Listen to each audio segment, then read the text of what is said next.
देखो, हम लोग पढ़े ऑर्थोग्राफिक जीरो। ऑर्थोग्राफिक प्रोजेक्शन हम लोग पढ़े थे। ऑर्थोग्राफिक प्रोजेक्शन में हम लोग क्या क्या देखते हैं? ऑर्थोग्राफिक प्रोजेक्शन में देखे सबसे पहले कि क्या है ऑर्थोग्राफिक प्रोजेक्शन, फिर ऑर्थोग्राफिक प्रोजेक्शन को कैसे रिप्रेजेंट करते हैं। सबसे पहले ऑर्थोग्राफिक प्रोजेक्शन हम लोग काम क्या किए थे? काम हम लोग किए, इसमें कोई भी 3D ऑब्जेक्ट रहता था, उस 3D ऑब्जेक्ट को हम लोग क्या करते थे? 2D में रिप्रेजेंट करते थे। और इस 3D ऑब्जेक्ट को 2D में रिप्रेजेंट करते थे, इसका मतलब क्या हुआ कि जीरो। इसका मतलब हुआ कि 3D में हम लोगों को क्या दिखता था? 3D में ऑब्जेक्ट का लेंथ, विड्थ, हाइट तीनों दिखता है हम लोगों को। जब 3D में ऑब्जेक्ट रहता है तो लेंथ, ब्रेथ और हाइट, एच तीनों दिखता है, तीनों साइड। यही तीनों साइड का डायमेंशन को यूज करते हुए हम लोग इसको 2D में कन्वर्ट करते थे। 2D में हम लोग कैसे क्या क्या में कन्वर्ट करते थे? उस ऑब्जेक्ट का टॉप व्यू देखते थे, उसका फ्रंट व्यू देखते थे और फिर उसका साइड व्यू देखते थे। यही 3 व्यू से हम लोग कंफर्म करने की कोशिश करते थे कि ऑब्जेक्ट किस तरह का नाइन करते थे। एक चीज तुम लोग मेरे को ये बताओ, जो ये 3D पिक्चर रहता था, इस 3D पिक्चर को हम लोग क्या बोलते थे? क्या नाम था इसका? Pictorial view. 3D पिक्चर को हम लोग क्या बोलते हैं? इस 3D पिक्चर को हम लोग बोलते हैं पिक्टोरियल व्यू। ये सब बताए थे, याद करके रखना। इसको हम लोग बोलते हैं पिक्टोरियल व्यू। और यही पिक्टोरियल व्यू को ही हम लोग क्या में चेंज करते थे? 2D। 2D means 2 dimension. 2 dimension में केवल और केवल हम लोगों को क्या दिखता था? लेंथ दिखता था और ब्रेथ दिखता था, हाइट पता ही नहीं चलता था कहाँ हाइट गया। तो इसमें जनरली एल बी केवल लंबाई दिखता लाइन का। अब देखो ऑर्थोग्राफिक प्रोजेक्शन, हाँ ऑर्थोग्राफिक प्रोजेक्शन में और हम लोग क्या देखे थे? इसमें हम लोग देखे कि फर्स्ट ऑर्थोग्राफिक प्रोजेक्शन में और हम लोग क्या देखे थे?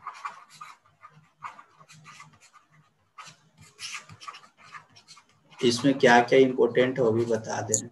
ऑर्थोग्राफिक प्रोजेक्शन में हम लोग देखे थे इसमें कि ऑर्थोग्राफिक प्रोजेक्शन जो 3D ऑब्जेक्ट है, 3D ऑब्जेक्ट को हम लोग कैसे कैसे रिप्रेजेंट करेंगे, यानी उसका फ्रंट व्यू, टॉप व्यू और फिर साइड व्यू कैसे बनाएंगे। तो front view, top view, side view हम लोग जब भी बनाते थे तो या तो फर्स्ट एंगल प्रोजेक्शन के फॉर्मेट में बनाते हैं, या हम लोग बनाते थे उसको थर्ड एंगल प्रोजेक्शन के फॉर्मेट में, यानी या तो फर्स्ट में या थर्ड में भागता था तब बनाते थे। इसमें हम लोग फर्स्ट वाला को तो पूरा अच्छे से एप्लीकेशन देखें। फर्स्ट में किसी भी तरह का ऑब्जेक्ट रहेगा तो उसको कैसे हम लोग पिक्टोरियल से 2D में लाएंगे। थर्ड एंगल वाला हम लोगों का पढ़ना नहीं था। थर्ड एंगल का हम लोगों को पढ़ना नहीं था कि थर्ड एंगल वाला को कैसे हम लोग को प्रोजेक्ट करना था, लेकिन दोनों का इंट्रोडक्शन हम तुम लोग को बताए थे, दोनों का इंट्रोडक्शन पढ़ लो। और फिर इसमें तुम लोगों को बताया थे कि second angle projection second quadrant में और फोर्थ क्वाड्रेंट में क्यों नहीं बनता, ये वाला यहाँ से याद रखना। क्यों नहीं बनता है इसका रीजन याद रखना। राहुल कुमार मिटाओ स्क्रीन पे, क्यों लिख रहे हो? ये वाला इसका याद कर लेना यहाँ पे कि सेकेंड ऑर्डर और सेकेंड क्वाड्रेंट और फोर्थ क्वाड्रेंट में क्यों नहीं बनता है, इसका रीजन याद कर लेना। और फर्स्ट क्वाड्रेंट और थर्ड क्वाड्रेंट में क्यों बनता है ये भी याद कर लेना। यहाँ से भी ध्यान रखना है तुम लोगों को कि कौन सा यूज इंडिया में होता है। तो फर्स्ट एंगल प्रोजेक्शन इंडिया में होता है, थर्ड एंगल प्रोजेक्शन इंडिया से बाहर यूएस से तरफ होता है। ये यहाँ से याद रखना था तुम लोगों को। और इतना सारा चीज तो था जो हम लोग पढ़े दो थे। और क्या चीज पढ़े थे? होता है इसमें, वो दो एंगल के बीच 120 डिग्री होता है। दो एंगल के बीच में 120 डिग्री होता है ऑर्थोग्राफिक प्रोजेक्शन में, नहीं ऑर्थोग्राफी की बात कर रहे हैं। ऑर्थोग्राफिक 90 होता है सर, इसमें आइसोमेट्रिक में 120 होता है। आइसोमेट्रिक के बात अभी नहीं कर रहे हैं, ऑर्थोग्राफी। इसमें फिर हम लोग देखे थे ना फर्स्ट एंगल प्रोजेक्शन और फिर थर्ड एंगल प्रोजेक्शन का जो सिंबल होता है ना, वो सिंबल भी बताए थे। इतना ही देखे थे हम लोग ऑर्थोग्राफिक प्रोजेक्शन में, और इतना ही हम लोगों को पढ़ना था। मेन इसमें हम लोगों को क्या करना था ना कि 3D ऑब्जेक्ट को हमको 2D में चेंज कर देना था, यानी 3D मीन्स पिक्टोरियल को हमको सिंपली 2D में ले आना था। अब देखो, अब हम लोगों का नेक्स्ट टॉपिक है, आज के बाद इंट्रोडक्शन के बारे में बात करेंगे। देखो मेन इंट्रोडक्शन समझो अच्छा से, इसके बाद फिर फिगर तो इमेजिन, देखो तुम लोगों को पहले ही बताते कि इसमें जितना ही इमेजिन करोगे ना उतना ही अच्छा होगा। तुम लोग उसमें भी बना रहे होगा, ऑर्थोग्राफिक प्रोजेक्शन भी जब भी बना रहे होगे तो उसमें भी देखना, तो उसमें भी जब भी व्यू हम लोग देखते थे, हाँ उसमें भी व्यू देखने का तरीका तुम लोग को, व्यू देखने के लिए भी बताया थे तुम लोगों को कि अगर जने से एक्स मारा हुआ रहेगा, ऐसे एक्स लगाया हुआ रहता है उसमें हमेशा, उधर से हम लोग हमेशा फ्रंट व्यू लेते थे। ये वाला ध्यान रखना उसमें ऑर्थोग्राफिक प्रोजेक्शन में, जहाँ पे एक्स लगाया हुआ है, तीर निशान लगाया हुआ है, उसको फ्रंट व्यू के फॉर्मेट में हम लोग लेते थे। ये था हम लोगों का ऑर्थोग्राफिक में। अब देखो आइसोमेट्रिक में है क्या, आइसोमेट्रिक में जस्ट उसका हमको उल्टा करना है, ठीक ना। आइसोमेट्रिक प्रोजेक्शन है क्या उसके बारे में सुनिए।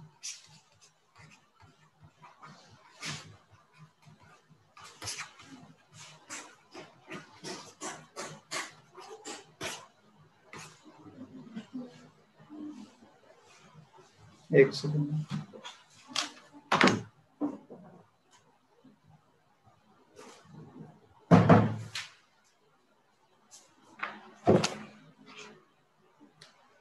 देखो आइसोमेट्रिक प्रोजेक्शन में हम लोग क्या करते हैं, इसमें हम लोगों को केवल और केवल 2 डायमेंशन दिया हुआ रहेगा, जस्ट उसका उल्टा इसमें हम लोगों को 2D दिया हुआ रहेगा, और 2D से हमको कहाँ भागना है, 2D से भागना है 3D में।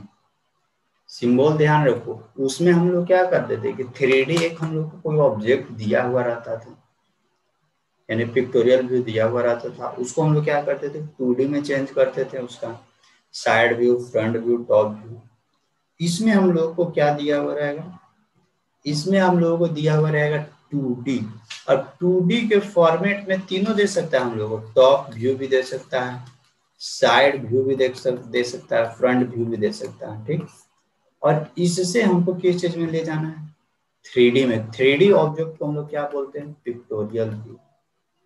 यानी हम लोगों का आइसोमेट्रिक प्रोजेक्शन में हम लोगों को ये दिमाग में बैठा कर लेकर चलना है कि जब भी इसका हम लोग इमेज बनाएंगे, जब भी फिगर बनाएंगे, तो वो 3D में दिखे, 3D में दिखे मतलब कि रियल में देखेगा, हाँ यही ऑब्जेक्ट है। क्योंकि आइसो में ऑर्थोग्राफिक में हम लोग क्या करते थे, ऑर्थोग्राफिक में हम लोग देखते थे कि बुक में पिक्टोरियल व्यू दिया हुआ है, और वही पिक्टोरियल व्यू को हम लोग क्या करते थे, और वही पिक्टोरियल व्यू को हम लोग फिर 3D में चेंज करते थे। और 3D में जब मतलब 3D में हम लोगों को दिया हुआ रहता था, पिक्टोरियल व्यू के फॉर्मेट में दिया हुआ रहता था, और उसको फिर हम लोग चेंज करते थे 2D के फॉर्मेट में। लेकिन यहाँ पे हम लोगों को 2D के फॉर्मेट में दिया हुआ रहेगा, यानी 2D के फॉर्मेट में दिया हुआ रहेगा, और उसको हमको चेंज करना है 3D के फॉर्मेट में। ये हम लोग को दिया हुआ रहेगा, हम लोग को चेंज करना है 3D के फॉर्मेट में। अब देखो 3D के फॉर्मेट में चेंज करने के लिए, 3D के फॉर्मेट में चेंज करने के लिए हमको ना तीनों डायमेंशन चाहिए, लंबाई, चौड़ाई, ऊंचाई। जब तक तीनों डायमेंशन नहीं मिलेगा तब तक वो ऑब्जेक्ट 3D में दिखेगा ही नहीं। जैसे कि मान लेते हैं कि एक हम क्यूब बनाते हैं, क्यूब, देखो क्यूब बनाओगे, अगर इसको 2D में बनाओगे, यानी front view, side view, top view, तो किस टाइप का दिखेगा, स्क्वायर टाइप का दिखेगा, केवल और केवल स्क्वायर टाइप का दिखेगा, ऐसे ही ना दिखेगा, केवल यस सर। स्क्वायर टाइप का दिखेगा। जब इसको मतलब कि अगर इमेजिन करो कि एक मेरे पास 3D पिक्टोरियल व्यू है क्यूब का, क्यूब मतलब घन, जब उसको हम लोग front view, top view, side view, यानी उसको जब हम लोग ऑर्थोग्राफिक प्रोजेक्शन में चेंज करेंगे तो हम लोग को स्क्वायर दिखेगा, स्क्वायर दिखा। लेकिन हम लोग उसका जस्ट उल्टा करके सोच सकते हैं कि अगर एक स्क्वायर हो, उस स्क्वायर को हम लोग दोनों साइड पकड़ के ऐसे खींचे, पकड़ के खींचे ना, तो वो एक हम लोग को क्यूब टाइप का दिखने लगेगा। तो क्यूब में तुम इमेजिन करो, क्यूब में हम लोगों को क्या क्या दिखता है, क्यूब में हम लोगों को उसका तो लेंथ विड्थ दिखेगा ही, साथ साथ उसका हम लोग को हाइट भी दिखता है। देख लो इस तरह का हम लोगों को दिखता है। ये हम लोगों को क्या हुआ, ये हम लोगों का क्यूब हो गया। और ये हम लोग अगर 2D, ये देखो यहाँ पे 2D, ये क्या था, ये 2D हम लोग को डायमेंशनिंग दिया हुआ रहेगा कि लंबाई इतना है, चौड़ाई इतना है। अब ये चीजों को हम लोग को क्यूब के फॉर्मेट में चेंज कर देना। अब जैसे देखो ये वाला हम लोग का क्या हो जाएगा, लेंथ हो जाएगा। ये वाला हम लोग का क्या हो जाएगा, सारा चीज हम लोग को यहाँ से पता चल जाएगा। ये हम लोग को लेंथ, ये वाला विड्थ और ये वाला हाइट, यानी इसमें तीनों डायमेंशन हमको चाहिए। अब यही तीनों डायमेंशन निकालना, यही तीनों डायमेंशन बनाना है। तो प्रोसेस इसके बारे में समझना होगा। आइसोमेट्रिक को कैसे कैसे हम लोग 2D में हम लोग को टॉप साइड फ्रंट तीनों दिया हुआ रहेगा, और उसके बाद उसको हमको 3D में चेंज करना है पिक्टोरियल व्यू में। बेसिक यही है आइसोमेट्रिक प्रोजेक्शन का। आइसोमेट्रिक प्रोजेक्शन मतलब तो समझ में अब आया कि जस्ट ये क्या है, ऑर्थोग्राफिक प्रोजेक्शन का जस्ट ये उल्टा है। ऑर्थोग्राफिक प्रोजेक्शन में क्या हम लोग करते हैं, पिक्टोरियल यानी 3D ऑब्जेक्ट को, पिक्टोरियल व्यू यानी 3D ऑब्जेक्ट को हम लोग 2D में कन्वर्ट करते हैं। आइसोमेट्रिक में क्या करते हैं, 2D से 3D में जाते हैं। इतना चीज हो गया।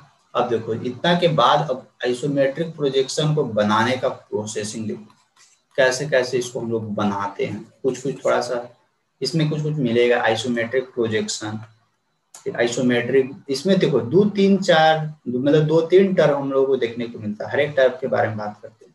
सबसे पहला आइसोमेट्रिक प्रोजेक्शन, ठीक, पहला चीज मिला।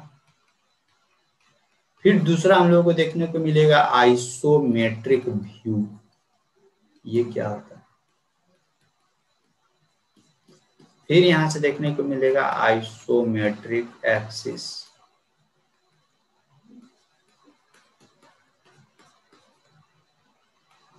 आइसोमेट्रिक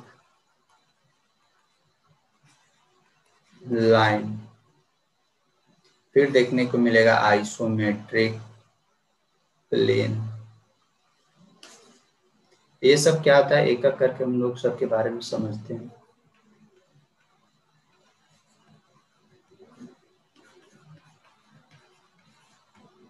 देखो तो इसमें सबसे पहला हम लोगों का टॉपिक रहेगा आइसोमेट्रिक एक्सिस। देखो आइसोमेट्रिक एक्सिस क्या होता है, पहला आइसोमेट्रिक एक्सिस के बारे में समझेंगे।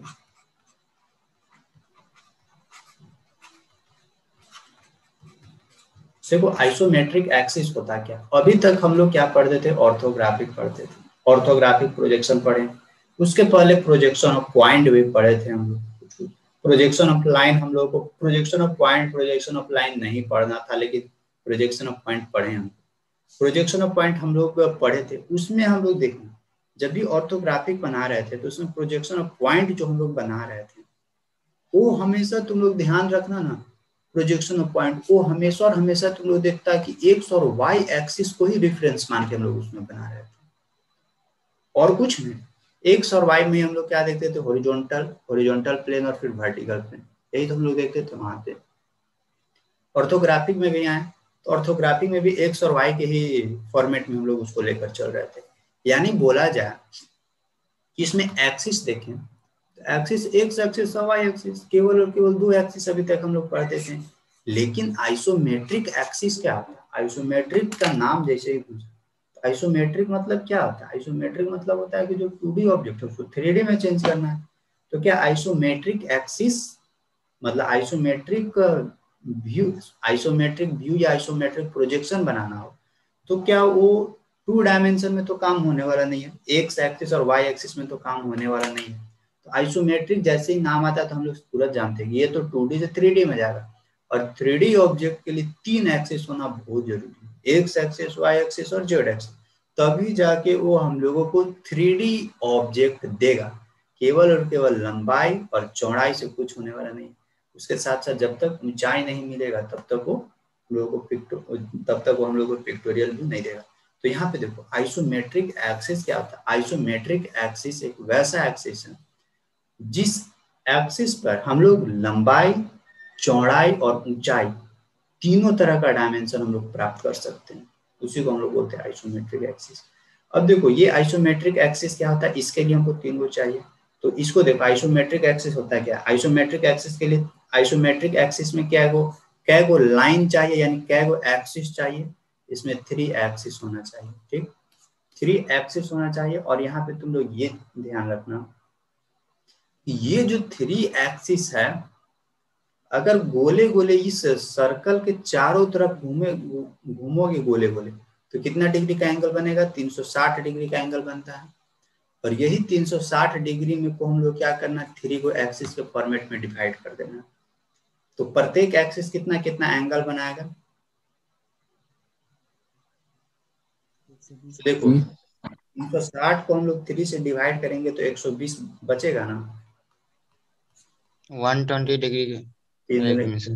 यानी देखो 120 डिग्री, तो जो भी हम लोग का 3 एक्सिस बनेगा, यानी मान लेते एक एक्सिस ये बन रहा है, अब चलो 3 एक्सिस बनेगा, और 3 एक्सिस के बीच का, यानी 2 एक्सिस के बीच का एंगल कितना होना चाहिए, 120 डिग्री। ये वाला क्वेश्चन में तुम लोग का जो एग्जाम हुआ था ना कॉलेज वाला, तो देखे थे तुम लोग, क्वेश्चन भेजा था तो वहां पे पूछा हुआ था। यहाँ पे ध्यान रखना, अगर मान लेते ये एक रेफरेंस लाइन है, एक एक्सिस ये ले लिए हैं और एक एक्सिस ये ले लिए हैं, तो दूसरा तीसरा का एक्सिस कहाँ जाएगा, नीचे भागेगा ऐसे। यहाँ पे देखो, जब भी हम लोग बनाएंगे तो मान लेते एक्स एक्सिस इसके ऊपर बना देंगे, वाई एक्सिस इधर दिखेगा और जेड एक्सिस नीचे दिखेगा। यानी देखो ना, जब भी 3D ऑब्जेक्ट को हमको देखना है, जब भी 3D ऑब्जेक्ट को देखना है, तो 3D ऑब्जेक्ट कैसे दिखेगा मेरे को, जब तक तीनों व्यू नहीं मिले। जैसे ये मेरे पास ये बुक है, इसका 3D ऑब्जेक्ट पिक्टोरियल व्यू, तो केवल ये लंबाई और ये लंबाई और ये चौड़ाई देखने से नहीं ना होगा, इसका देखो लंबाई भी देख, ये वाला दिखेगा, ये वाला फॉर्मेट में दिखेगा, और फिर देखो एगो ये दिखा, एगो बगल से ये वाला दिखेगा, और इसका बगल में ये वाला हाइट दिखेगा, वही तो बनाए हैं। यही चीज हम लोगों को प्रोजेक्ट करना है। और इस एक्सिस को, यानी X axis, Y axis, Z axis मिला, इसी एक्सिस को हम लोग बोलते हैं आइसोमेट्रिक एक्सिस। हमेशा ध्यान रखना, आइसोमेट्रिक, 2 आइसोमेट्रिक एक्सिस के बीच का एंगल कितना होता है, 120 डिग्री।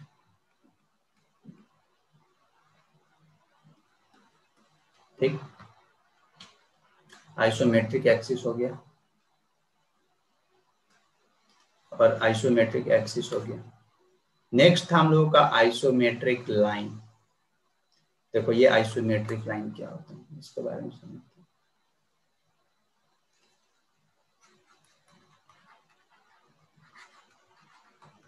आइसोमेट्रिक लाइन, देखो आइसोमेट्रिक एक्सिस बना है, एक्स एक्सिस, वाई एक्सिस और जेड एक्सिस। ये हम लोग का मान लेते तो ओरिजिन है, ये तो आइसोमेट्रिक एक्सिस। देखो आइसोमेट्रिक लाइन किसको बोलते हैं, आइसोमेट्रिक लाइन उसको बोलते हैं जो आइसोमेट्रिक एक्सिस के पैरेलल हो। आइसोमेट्रिक लाइन उसके बोलेंगे, आइसोमेट्रिक लाइन उसको बोलेंगे which is parallel to isometric axis.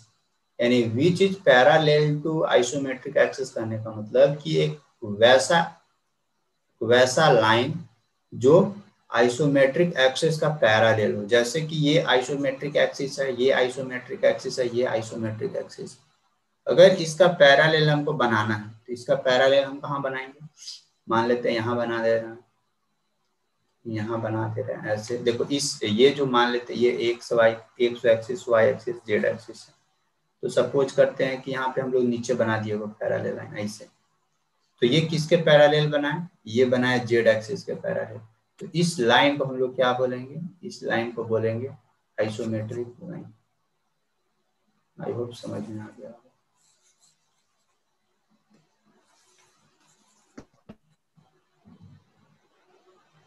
ये हम लोग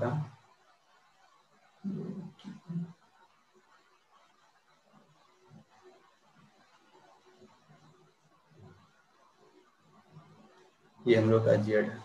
अगर पैरेलल लाइन अगर हम लोग खींचेंगे तो इस तरह का दिखेगा, इस तरह का दिखेगा। जेड एक्सिस के पैरेलल लाइन ये खींच रहे हैं।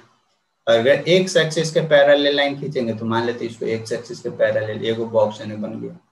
इसको अगर नीचे बैठाना हो तो इसको नीचे हम लोग ऐसे कर सकते हैं, और इसका पैरेलल, इस लाइन का पैरेलल खींचना है तो इस लाइन का पैरेलल कहीं इधर ऐसे भागेगा।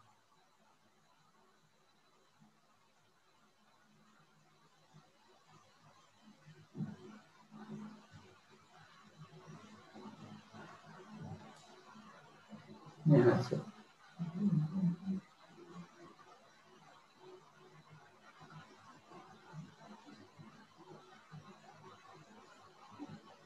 ये ऐसे है। अब देखो ऊपर में हम लोग करेंगे तो क्या मिलने वाला, ऊपर में पहले इस y एक्सिस के पैरेलल ऐसे वो लाइन खींचना होगा, और फिर नहीं सॉरी, x एक्सिस के पैरेलल इसके पैरेलल ये जाएगा, y एक्सिस के पैरेलल ये ऐसा है। देखो ये हम लोग को क्या मिला, आइसोमेट्रिक लाइन। जितना देखो ये हरियर हरियर से या जो भी कलर हो, कलर से जो भी लाइन हम लोग खींचे, ये लाइन, ये लाइन, ये सब क्या है, ये सब लाइन एक आइसोमेट्रिक लाइन। ठीक है, आइसोमेट्रिक एक्सिस, आइसोमेट्रिक लाइन, समझ में आया। अब एक और पॉइंट हम तुम लोगों को बताए थे, आइसोमेट्रिक प्लेन। देखो आइसोमेट्रिक लाइन हो गया, आइसोमेट्रिक एक्सिस हो गया, एक होता है आइसोमेट्रिक प्लेन। आइसोमेट्रिक प्लेन के बारे में सुनो।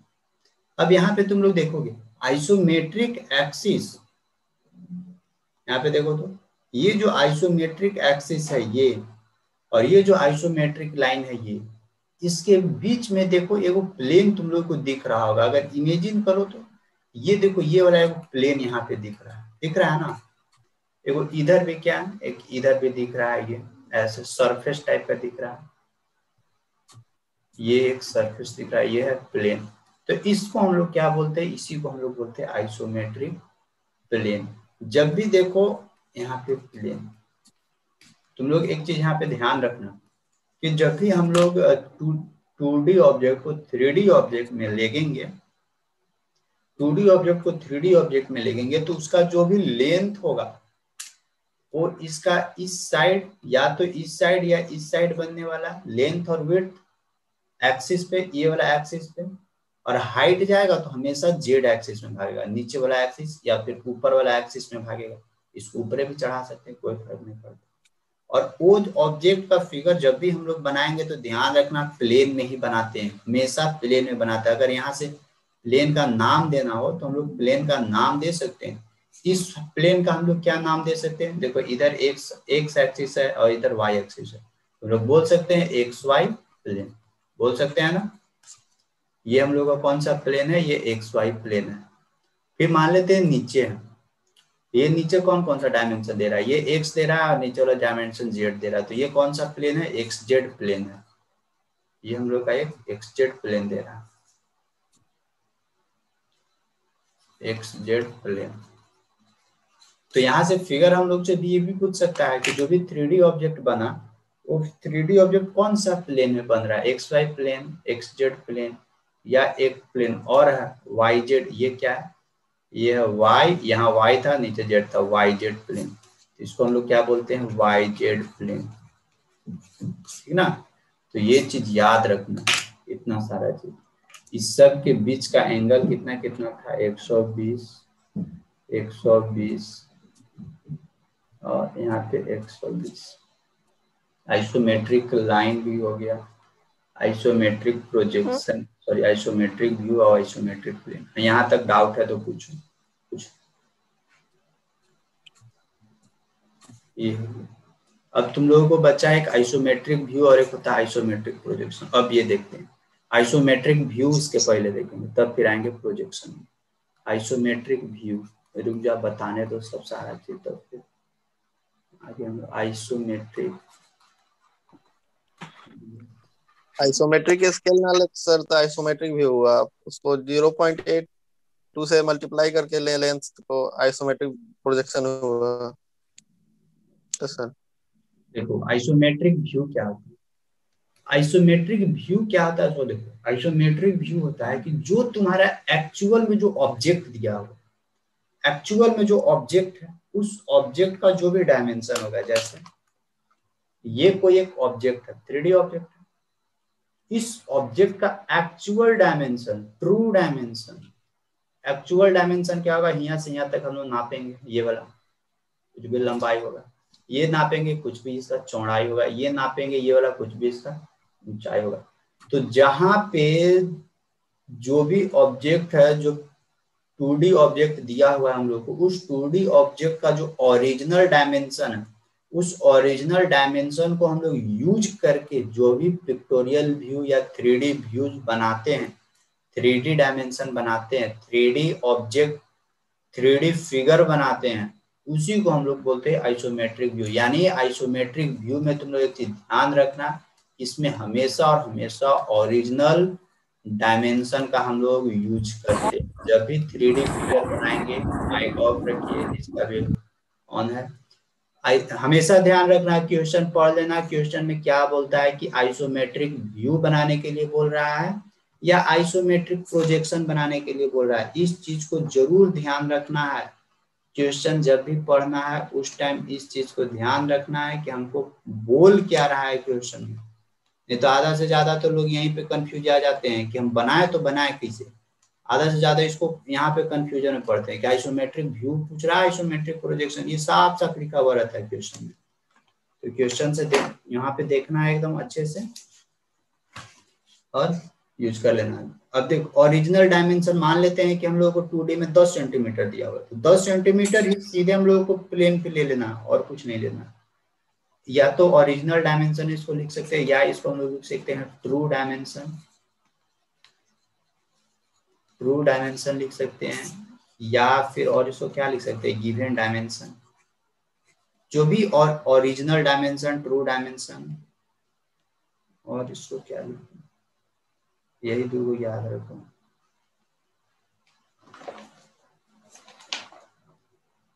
मतलब इसको हमेशा और हमेशा ट्रू में ही बनाना। चलो ये हो गया, ये हो गया हम लोगों का आइसोमेट्रिक व्यू। अब यहाँ से क्वेश्चन पूछ सकता है एमसीक्यू के फॉर्मेट में कि आइसोमेट्रिक व्यू है उसको कौन सा डायमेंशन में बनाते हैं, आइसोमेट्रिक डायमेंशन में या फिर ओरिजिनल डायमेंशन में या ट्रू डायमेंशन में, इस तरह से क्वेश्चन पूछ सकता है। अगर पूछेगा तो आइसोमेट्रिक व्यू में हमेशा ध्यान रखना ओरिजिनल डायमेंशन या ट्रू डायमेंशन, ये हम लोग का जो ओरिजिनल गिवन डायमेंशन रहेगा वो हम लोग को यूज करना है। लेकिन जैसे ही आइसोमेट्रिक प्रोजेक्शन आ जाता है, जैसे ही आइसोमेट्रिक प्रोजेक्शन आ जाएगा हम लोगों को, तो आइसोमेट्रिक प्रोजेक्शन में हम लोग क्या करते हैं, ट्रू डायमेंशन का कभी भी यूज नहीं करते हैं। क्या करते हैं इसमें, आइसोमेट्रिक डायमेंशन का यूज करते हैं। और देखो यहाँ पे एक ट्रू डायमेंशन हम तुम लोग को बता रहे हैं, एक ट्रू डायमेंशन यानी जो ओरिजिनल डायमेंशन है वो एक तुम लोग को हम बता रहे हैं, एक होता है आइसोमेट्रिक डायमेंशन। या आइसोमेट्रिक डायमेंशन या आइसोमेट्रिक लेंथ लिखो ना, ट्रू लेंथ या फिर आइसोमेट्रिक लेंथ, दोनों में हमेशा ध्यान रखना है ना कि ये जो आइसोमेट्रिक डायमेंशन ये हमेशा बड़ा डायमेंशन होगा, ये हमेशा बड़ा होगा as compared to isometric length, ये हमेशा क्या होता है, छोटा होता है। दोनों में फर्क समझा दे रहे हैं। और ये जो ट्रू डायमेंशन है वो हम लोग कब यूज करते हैं, आइसोमेट्रिक व्यू बनाने के लिए। माइक ऑफ कीजिए जिसका भी ऑन है। आइसोमेट्रिक व्यू बनाने के लिए हम लोग ट्रू डायमेंशन का यूज करते हैं। और आइसोमेट्रिक लेंथ, ये जो आइसोमेट्रिक लेंथ है, आइसोमेट्रिक लेंथ बनाने के लिए हम लोग, सॉरी, ये जो आइसोमेट्रिक प्रोजेक्शन बनाने के लिए हम लोग आइसोमेट्रिक लेंथ का यूज करते हैं। आइसोमेट्रिक प्रोजेक्शन बनाने के लिए हम लोग आइसोमेट्रिक लेंथ का यूज करते हैं। आइसोमेट्रिक व्यू बनाने के लिए ट्रू लेंथ या ट्रू डायमेंशन का यूज करते हैं, या ओरिजिनल डायमेंशन का। ओरिजिनल डायमेंशन हमेशा बड़ा होता है, आइसोमेट्रिक डायमेंशन, आइसोमेट्रिक लेंथ हमेशा छोटा होता है। अगर क्वेश्चन में मेंशन करते हैं कि हमको आइसोमेट्रिक व्यू बनाना है तो जो भी उसका एक्चुअल डायमेंशन दिया हुआ है उसी पे बनाना है। और अगर मेंशन कर दे क्वेश्चन में कि हमको आइसोमेट्रिक प्रोजेक्शन बनाना है तो हम लोग को सबसे पहले आइसोमेट्रिक लेंथ निकालना होगा। आइसोमेट्रिक लेंथ कैसे निकालते हैं, आइसोमेट्रिक लेंथ हमेशा ट्रू लेंथ से ही निकाला जाता है। तो आइसोमेट्रिक लेंथ और फिर आइसोमेट्रिक लेंथ और ट्रू लेंथ के बीच में एक रिलेशन होता है। उस रिलेशन को हम तुम लोगों को लिख दे रहे हैं यहाँ पे, दोनों रिलेशन याद रखना है और जितना कॉन्सेप्ट बताएं आज का कॉन्सेप्ट भी याद रखना। एक रिलेशन होता है isometric length upon original length, दोनों का रेशियो क्या होता है, ओरिजिनल लेंथ बराबर होता है 9/11। हमेशा ध्यान रखना है isometric length upon original length बराबर क्या होता है 9/11, या इसको हम लोग लिख सकते हैं 0.815 के आसपास अप्रोक्सीमेट। ठीक है ना।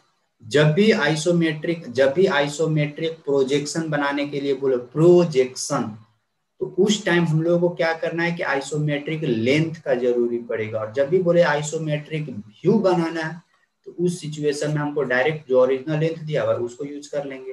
और जैसे ही आइसोमेट्रिक लेंथ बोले तो आइसोमेट्रिक लेंथ निकालने के लिए हम लोग क्या करेंगे, आइसोमेट्रिक लेंथ निकालने के लिए जो भी उसका ओरिजिनल लेंथ दिया हुआ है, ओरिजिनल लेंथ दिया हुआ है उसमें हम लोग मल्टीप्लाई कर देंगे 0.815 से, और उसका ये OL means original length, original length में 0.815 से निकाल देंगे, उसका अपना लंबाई निकल जाएगा, उसका चौड़ाई निकल जाएगा, उसका ऊंचाई निकल जाएगा, और फिर जैसे फिगर बना रहे तो वैसे काम कर सकते हैं।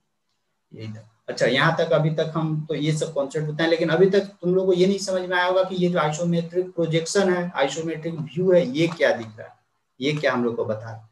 तो हमेशा ध्यान रखो आइसोमेट्रिक व्यू क्या होता है, जो हम लोग देख रहे हैं ओरिजिनल में, जो देख रहे हैं ओरिजिनल में जो हम लोग देख रहे हैं उसी को बोलते हैं आइसोमेट्रिक व्यू, और वो हम लोग को ओरिजिनल लेंथ विड्थ हाइट सारा चीज दिखता है। लेकिन जब उसी चीज को प्रोजेक्ट करेंगे ना तो वो थोड़ा छोटा दिखता है। जैसे कि मंदिर देखो ना, इतना बड़ा मंदिर, इतना बड़ा मस्जिद रहता है, वो ओरिजिनल साइज में ओरिजिनल डायमेंशन हम लोग को दिख रहा है। जब मान लेते हैं साइड से देख रहे हैं तो साइड से वो ओरिजिनल डायमेंशन दिख रहा है, लेकिन जब वही चीज को प्रोजेक्ट करोगे, प्रोजेक्ट मतलब टॉर्च मारो, साइड से ले जाकर टॉर्च मारो, तो वही चीज को जब प्रोजेक्ट करोगे ना 3D फॉर्मेट में प्लेन पे, तो वो वाला साइज का क्या हो जाता है, छोट हो जाता है। उसी को हम लोग बोलते हैं आइसोमेट्रिक प्रोजेक्शन। और आइसोमेट्रिक व्यू क्या आता है, ओरिजिनल डायमेंशन देता है, ओरिजिनल लेंथ देता है, लेकिन आइसोमेट्रिक प्रोजेक्शन ओरिजिनल नहीं देता। इतना सारा चीज याद रखना, ठीक ना। और आइसोमेट्रिक एक्सिस के बीच में कितना कितना एंगल होता है, ये भी सारी चीजें याद रखना। अब हम लोगों को आता है कि आखिरकार आइसोमेट्रिक व्यू को ड्राइंग कैसे करेंगे, आखिर बनाएंगे कैसे। अब ड्राइंग का प्रोसेस हम लोग को देखने को मिलेगा कि किस तरह से इसको हम लोग ड्राइंग करते हैं। और ये जो ड्राइंग का प्रोसेस है ये हम लोगों को आज नहीं बताएंगे, ये ड्राइंग का प्रोसेस नेक्स्ट डे बताया जाएगा।